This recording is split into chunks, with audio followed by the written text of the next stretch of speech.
Maintenant, on va faire un autre exemple, mais avec, ou bien en utilisant les interfaces initializing bin et disposable bin. Ok, bah, c'est très bien. Ce qu'on va faire, donc ça c'est déjà fait. Je vais fermer tout, close all editors. Ok, je vais en fait faire clear pour la console. Ok, et ce qu'on va faire, je vais copier celui-là, CTRL C, CTRL V, et au lieu de XML, donc le lifecycle, je vais utiliser les interfaces. Ok, donc copie. Très bien, donc c'est mon nouveau projet, le SRC Application Context. En fait, ce que j'aimerais bien aussi, j'aimerais bien garder ces deux méthodes. Je vais pas les enlever. Pourquoi? Pour voir en fait aussi l'ordre des méthodes. Vous voyez ce que je voulais dire? Donc, afin de vérifier le diagramme que je vous ai mis tout à l'heure pour le cycle de vie. Ok? Très bien. Donc, je vais aller maintenant vers mon losange. Donc, comme je vous ai dit, il faut implémenter l'interface pour la méthode d'initialisation, initializing. Je vais faire comme ça, CTRL espace, elle est là, initializing bin. Ça, la première. Et pour destroy, il faut implémenter disposable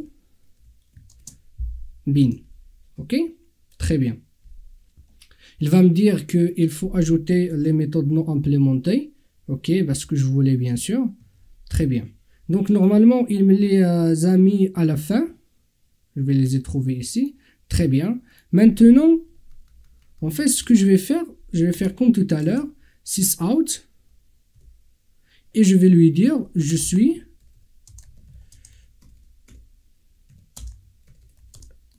dans la méthode destroy de l'interface disposable bin. Ok, très bien. Et je vais faire pareil avec en fait la méthode after properties set de l'interface initializing bin. Je suis dans la méthode donc after properties set de l'interface initializing bin. Ok, très bien. Maintenant, je vais enregistrer. Je vais revenir ici. Non, pardon, c'est pas ici.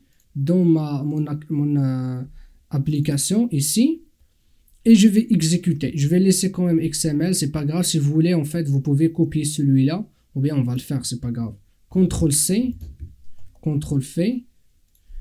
Je vais mettre ici interface. Je l'ai ici. Ok. En fait, je vais fermer les autres. Close all. Pardon. Donc voilà. Donc maintenant, j'ai mon application. Elle est là. Très bien. Je vais exécuter. Run as Java application. Ok. Très bien. Je vais faire comme ça. Ok. D'abord, donc, on a la création du conteneur. Ok. Ensuite, nous avons donc la construction. Ici, nous avons donc le constructeur. Ok. Très bien.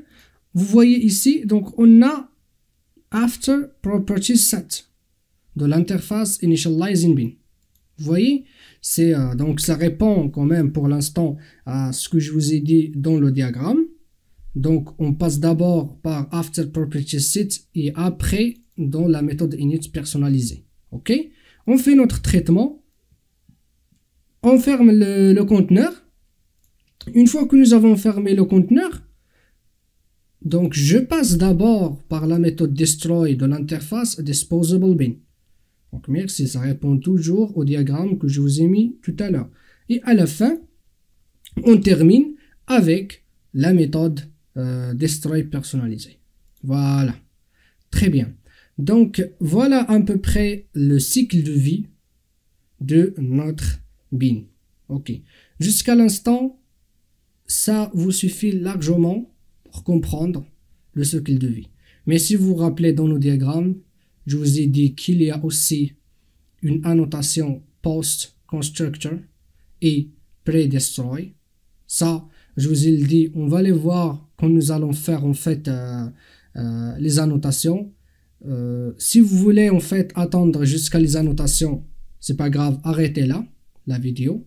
Si vous voulez pas, suivez-moi si vous êtes un peu curieux. On va le faire quand même comme un bonus. Très bien. Donc comme ça, vous allez voir à peu près pareil comme le diagramme que je vous ai montré tout à l'heure. Très très bien.